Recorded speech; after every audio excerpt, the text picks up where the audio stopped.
தென்பழனி மலை மேலே தண்டபாணி கோலத்திலே கண்குளிர கண்டு விட்டால் போதுமே என்றும் கருத்தில் உந்தன் அருள் வடிவம் தோன்றுமே.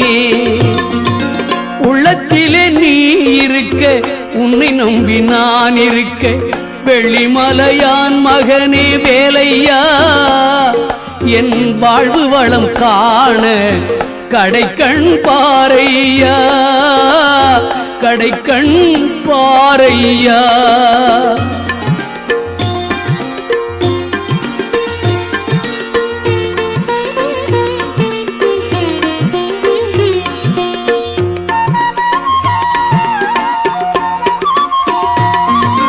ஆடி வரும் மயில் மேலே அமர்ந்து வரும் பேரழகே நாடி உன்னை சரணடைந்தேன் கந்தையா வாழ்வில்